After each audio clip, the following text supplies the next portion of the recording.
Good evening and welcome to episode 18 of A Case of the Blues. I'm Case, and today Chelsea beat Southampton 5-1. And if you tuned into the live stream before that, thank you, very much appreciated. If you're tuning in now, please leave a like. If you're new to the channel, subscribe, turn your notifications on, and watch out for some future streams. I do some gaming as well, which I'm hopefully going to be increasing some more content on that. So yeah, let's get straight into the game. I mean, first off, I'm absolutely buzzing with this result. I said that last week. I'm buzzing. I'm a happy Chelsea fan at the moment. At the end of the day, Enzo Maresca has got Chelsea fans happy once again. Finally, 2 years of hell. 2 years of hell. And we're finally coming back to a place where we can be happy to finally watch our team and enjoy watching our team. No crap, just good performances. Last season, bottom of the league team, we'd have probably struggled against this team. We've seen it. But whatever it is Enzo Maresca is doing behind closed doors, it's working. It's absolutely working. He's working wonders with this team. He's got the team gelling. He's got players that are coming in from the B team, as they like to say it, or reserve team, as they like to say it. He's got players on the periphery of the squad coming in and still doing a good job. So I'm very happy with this result, especially because there's a few players in there that I was a little bit unsure of today, but they came in and they done their job, and I'm happy with that. So let's get straight into it. He went up with the couple of changes in the lineup. Obviously, we've got Tottenham at the weekend, so he had to make some changes. He goes with Jorgensen in goal, which I was a bit surprised with. Didn't expect it, but didn't mind it. Everybody knows my opinion on Sanchez at the moment, so I didn't mind Jorgensen coming in, and we'll touch on Jorgensen towards the end.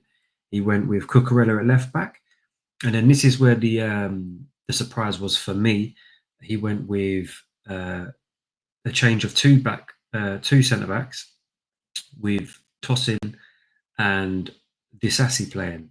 Now, for me, I would have kept at least one of those centre backs. Obviously, Fofana's got injured, so he's not going to play anyway. So I would have kept Colwell and would have played Badiashile after the recent performances that he's put in.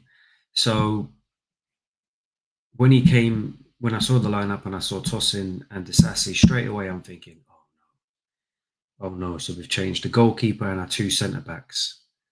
And then with the addition of Gusto. Now, I did think Gusto would start this game, so I wasn't too surprised or concerned with that addition. But yeah, anyway, we'll touch on how they played. Then he went with Caicedo and Enzo. Enzo playing on the right hand side of the midfield this week. I was questioning that through the live stream. I was a bit. I just wanted to know the reasoning behind it. Why that side this week? And then he went with Felix on the left, Palmer in the middle, and Madueke on the right. Now, I said he would have gone with Madueke. I said he would have gone with Felix in the 10 rather than Palmer and started Sancho. He didn't start Sancho, but he brings him on later on and obviously gets the fifth goal. And also started Nkunku up top, which I thought he was going to do. With two of our key players, Jackson and Neto, one yellow card away from suspension, I think it was a good idea to not start them, not even bring them on. And I did think that Palmer might get a rest today, but he didn't. He played him. I wasn't overly fussed with that. I did think Lavia would rest because obviously he is quite injury prone, so I was expecting that. So yeah, a few surprises in that lineup, especially the two centre backs. But yeah, we start the game, in my opinion, very slow. We looked a little bit leggy in the first 5 minutes. I don't know why. We just didn't seem to be reacting to the occasion. I always thought that this was going to be a cagey game. I was saying it on my socials, which are in the description if you want to follow. I was thinking this game shouldn't be taken for granted. And Enzo Maresca before the game echoed that. He said that this is probably going to be our hardest game of the season so far. And I kind of understand it because you've got a team there that's fighting relegation and they need points no matter what. Every game they're going to be playing their hearts out.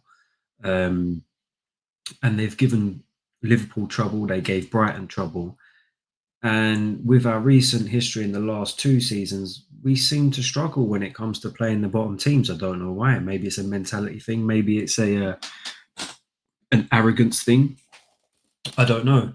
Maybe it's just the way that we set up, struggling against low block teams, etc. But Southampton definitely don't play the low block. I thought they was very good coming out. The first, pretty much first 20, 25 minutes, I thought Southampton had a very good, well, would have had a good first half. I thought they attack very well. They're very good possession based football. They had more possession than us. Um, and for that first 20 minutes, I was starting to think, oh, mate, this game is going the wrong way completely.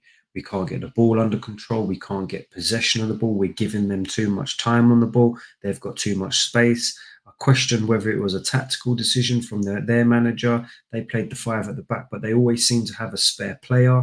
And I was thinking, oh, mate, every time they get the ball, there's a spare player picking it up. They're beating our press. I thought they're playing really well. And we get a corner, we scored a goal, good cross from Enzo, right in the pocket where it needs to be, just on the near post, dips right at the right moment, and Disasi gets across the goalkeeper and scores. Um, I'll be honest with you though, I wasn't impressed with their goalkeeper. I thought their goalkeeper was shocking today. Um, then obviously, and we'll touch on that for the second goal, but before that, obviously, we have to touch on Southampton's goal. It's a little bit of a scramble in the box. We're not clearing it properly. We're not making solid tackles. Enzo makes a weak challenge. He's running towards the ball. It's stopped quite abruptly. He tries to make a challenge and he doesn't win the ball. He gets a foot in, but it's not enough. The ball's passed across the goal and it's tapped in. Nobody following the runner. A good goal from Southampton, a little bit sloppy from us. We went through a period where we was very panicky at one stage, um, and I started to doubt that back four. You know, with the two centre backs there, and I started to think, oh, this is I've seen this play out before, um, but we kind of settled as more as the half went on, but especially after the second goal that we scored, the momentum from Southampton was just completely sucked out of them.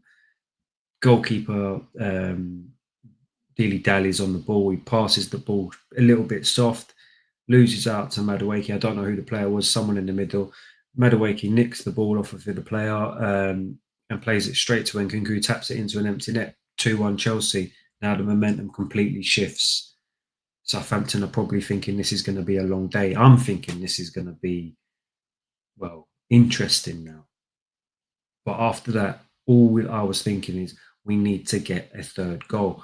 And it came. Some lovely football, a lovely little bit of play.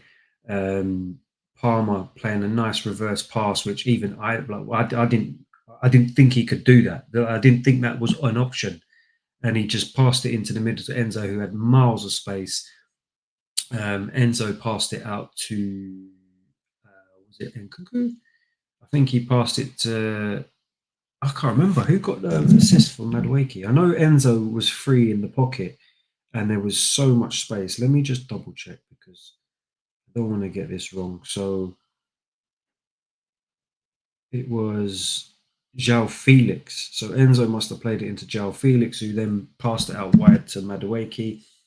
Madueke doing what he does, attacks directly, cuts in, and buries it bottom corner. Good finish. Very, very happy with that. Very happy with that. A lovely goal, lovely move, and just a representation of how well that we have been doing attacking wise. And I said this at the start of the season. People were like, "Oh yeah, it's Chelsea. You got a long way to go." And I said, "Have you watched us pre-season and how we are actually attacking, and how like our attacking phase has improved so much just under Maresca, under a few games? We're starting to see that the link-up play that we do is sometimes just. I mean, it takes a moment like Palmer, who's got the footballing IQ, to just do a reverse pass into Enzo. I didn't even think that was on. Great pass. great goal. 3-1. After that, we're kind of growing into the game. Confidence is high. We're 2 goals ahead of them. We have a corner, and the stupidest thing I've ever seen from a player. What's his name? Stevens. Pulls Cucurella's hair. It's violent conduct at the end of the day. I don't know why he does it. I know in football you do little tricks here and there to try and put your opponent off, like pinching them, pulling their shirt. I get that, standing on their toes, little bits like that. But he pulls his hair back, and Cucurella, being Cucurella, well played, mate, goes down on the floor, goes to VAR. VAR send him off. 3-1 down and down to 10 men. Stupid. If I'm a Southampton fan, I'm fuming with that player. And he gets a 3-match ban. If it's violent conduct, it's 3-match ban. So absolutely stupid from the player. And then after that, it was cruise control. After that, we just dominated after that. Completely dominated after that. Southampton didn't really have much to offer after that. The possession stats before all of that, we're looking at Southampton with the most possession. Obviously, we had more chances than them. We hit the post. Tossing hit the bar, sorry, from a corner, and Kunku blazed one over the bar. Madueke missed a one-on-one, which he should have scored, to be fair. We had a fair few chances. But yeah, so we go into the first half 3-1 up. Sorry, 3-1 up, and then we're just cruising. We come out, but we go into the second half, and I think it was, who was it? Was it a chance? I'm sure they had a chance from the beginning, like really early on. What was it?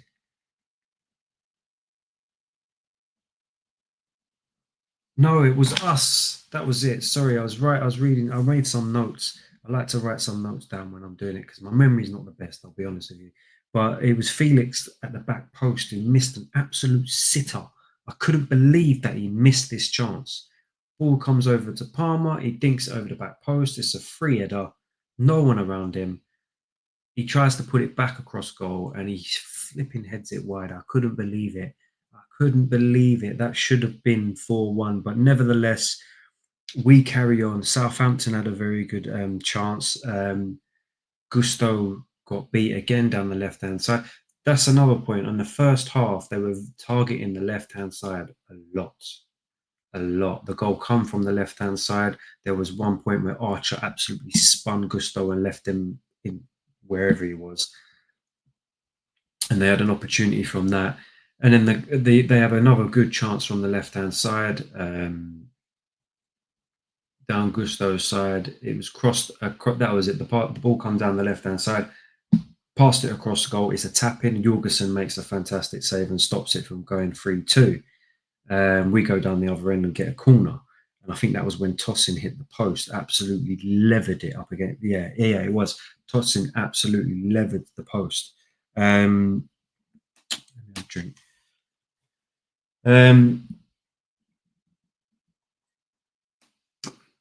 At that point, it's like I said, it was pretty much cruise control. We was in control of the game by pretty easy. They're down to 10 men. They're not really getting forward. They're not really, what's the word, challenging us. All their attacks are soaked up quite easily. Jorgensen after that didn't really need to do much. And then we just carried on scoring. The next one was a lovely ball through from Enzo. I think he had a good game today. He plays the ball through to Nkunku, who takes a shot. It's a P roller. I'm not quite sure if that was going to go in. It was going quite slow, but Palmer taps it in for 4-1.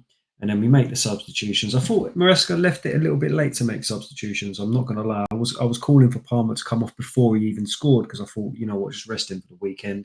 But anyway, he gets his goal. And then we bring on Jadon Sancho. And I was saying to everybody on the stream, he is going to score today because the amount of chances and opportunities that we had down the right-hand side in the second half with Madueke, who missed another one-on-one in the second half. And I think he's got to do much better than that. Jadon Sancho takes it and smashes one in. So 5-1, I'm very, very happy with that result. Obviously, that now puts us Well, we stay second, I think.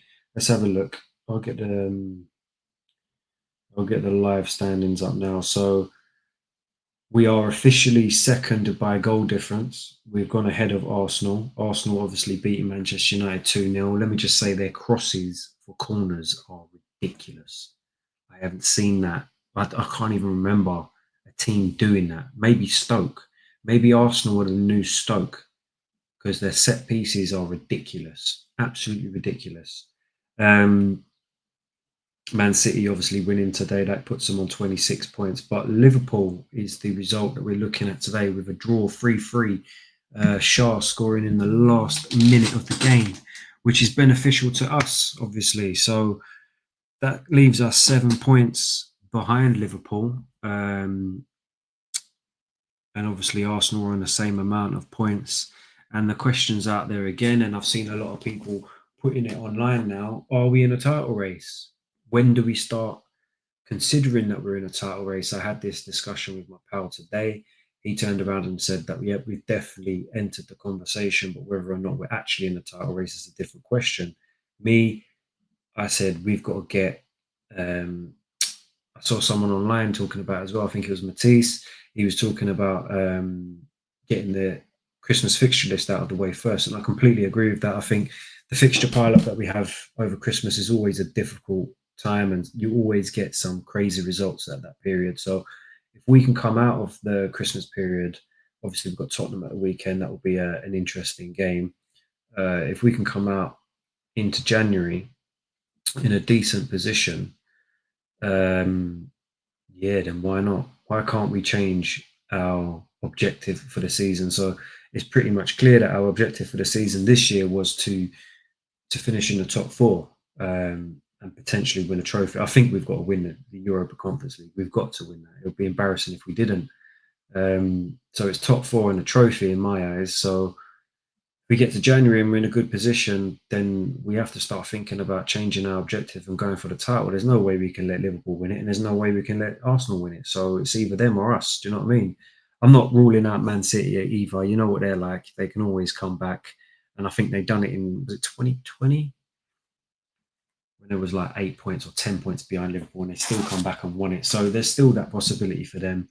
Um, but yeah, brilliant result today. And as you can see, as the more that this team's playing together, the more we're understanding Maresca's tactics, the more we just keep practicing them every game. And we're starting to play some lovely stuff. I'm starting to enjoy watching them again. I mean, I hated watching us last year. Absolutely hated watching us last year. I thought we was terrible football, terrorist football. And we've got a manager that seems to be tactically aware of what he needs to do to change a game and make good decisions in game and stuff. It's all of these little things. I mean, it helps that we've got such depth in our squad now. So it's another question when people are questioning the owners for all the reckless buying. I was one of them. Now we've got to start looking at it and going, do you know what? Maybe they do have a plan. Maybe the plan is coming to fruition. So I still think there's a way to go. Do you know what I'm saying? It's too early to start bigging us up to the extent that we were before. But it's nice to, watch our team with joy week in, week out, because it's been hell for the last 2 years. So it's good to enjoy it. And it's good to see us playing some good football for once and winning. Do you know what I mean? We're winning. We're winning comfortably as well. It's not like we're scraping wins. If we're going out to win, we're battering these teams. Look at Villa the other week. We battered them.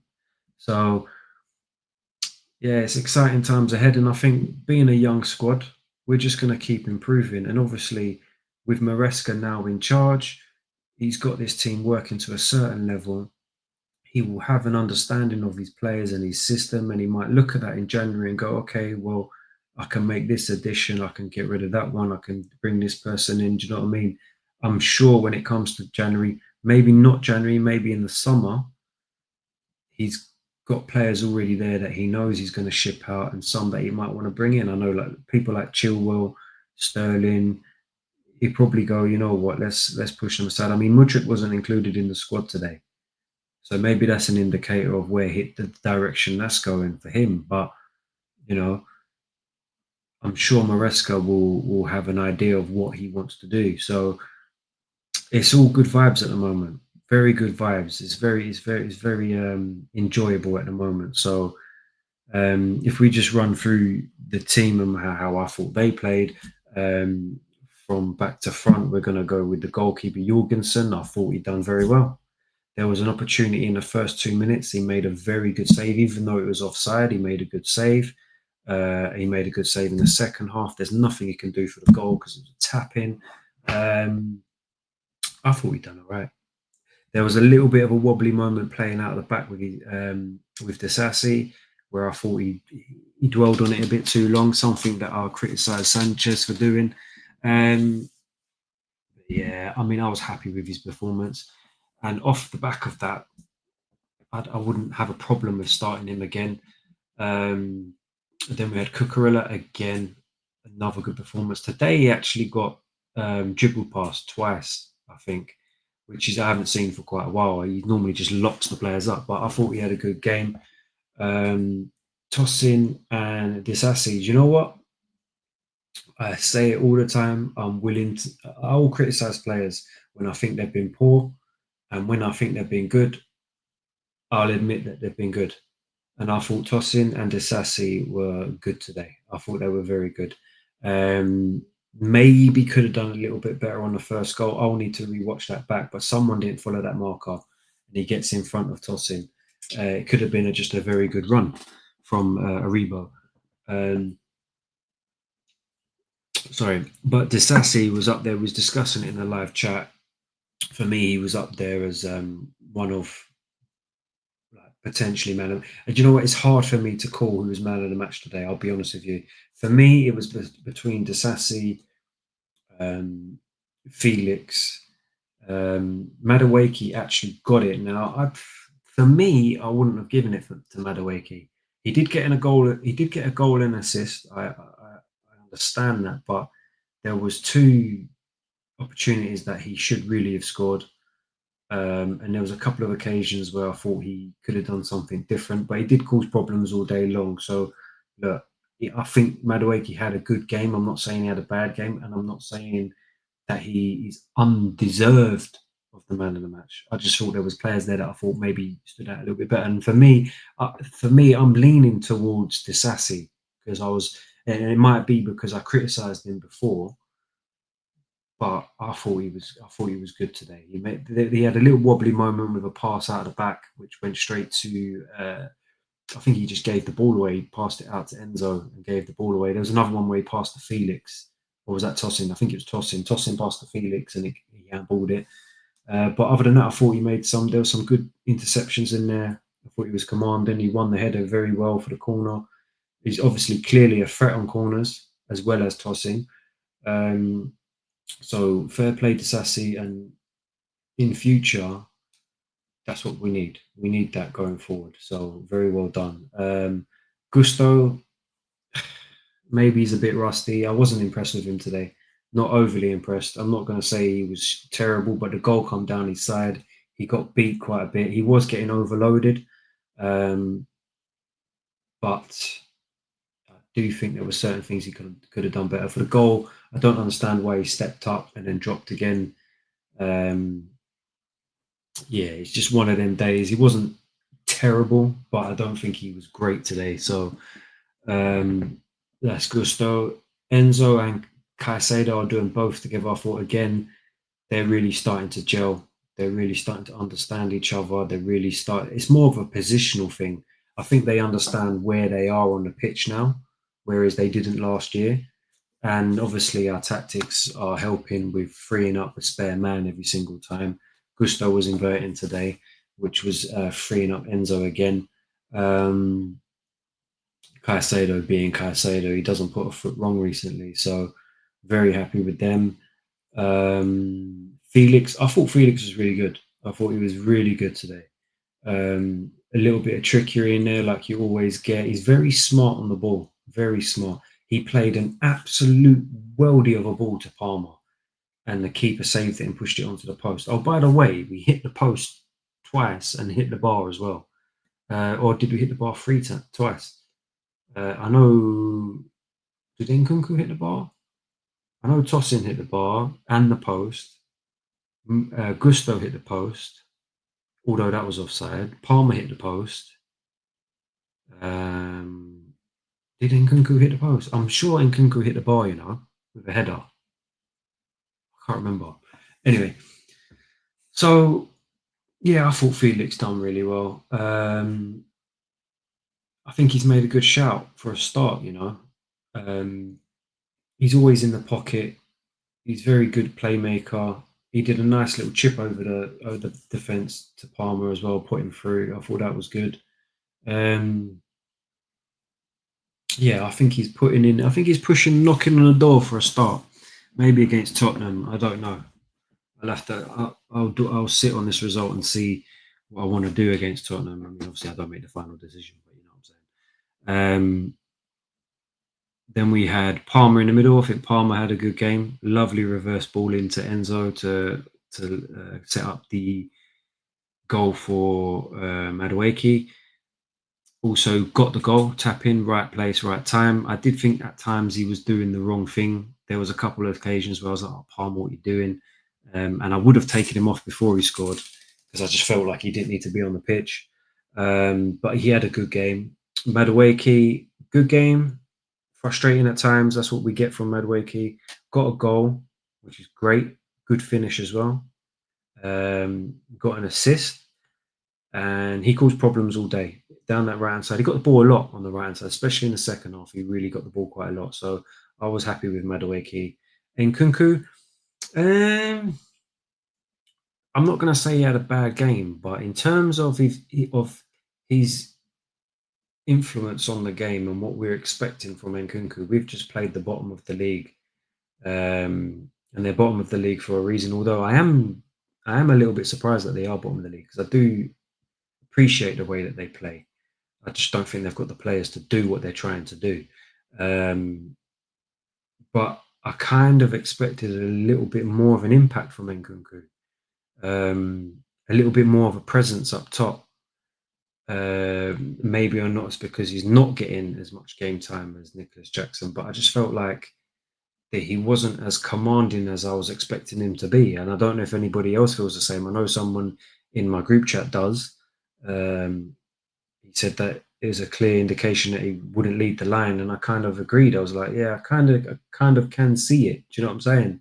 So I understand why Nico's playing over Nkunku, but he didn't have a bad game. He got a goal, right place, right time for a tap in. He created the fourth goal with a lovely run through.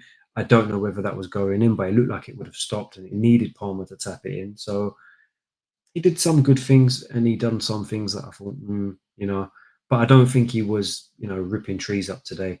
The substitutions: Viega, Sancho, Dewsbury Hall. Was that it? Let me just double check. I can't even remember. It got towards the end where I was just like, you know what? I want this game to end now because 5-1 up. So it was Viega, Dewsbury Hall, and Sancho. Yeah, all of them. So all of them, obviously, Sancho pops up and gets his goal. Very happy for him. I think he's settling in really well at Chelsea. And we're like drip feeding him. We're drip feeding him. We're not giving him too much exposure. Enzo Maresca, I think he's handling that very well. So hopefully he just keeps the confidence going, and then it will just, that's one goal now. That's his first goal. He's broken the duck. If we can play him again, maybe that was a little indication of what we're going to do into Tottenham. He rested him and he brought him on at the end. Maybe it's going to be Sancho. Maybe it's going to be Neto. Maybe it's going to be, I don't know. Me personally, I probably would go with, I don't know. I just spoke about Felix. See, we've got so many options. I don't know what we'd do. But listen, I'm going to wrap this up. We're touching 30 minutes, which is quite a long stream. But if you're watching, please leave a like. If you're new, please subscribe. Turn your notifications on, and you can catch me doing some live streams. Thank you for watching for one. Jump in the comments. Let's start up some debates.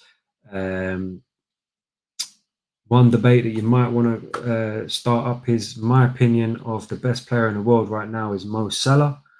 I'm happy to admit that. If you disagree, leave it in the comments and tell me who you think it should be. But for me, it's Mo Salah. I think he's just doing wonders at Liverpool. But anyway, let me wrap this up. So thank you for tuning in. We've got Tottenham at the weekend. Don't know what time it is. It must be a Sunday game. It is a 4:30 kickoff. Now, I probably won't be doing a live stream for that, but I'll do a match reaction. So um, I'll see you on the next one. Thanks for tuning in.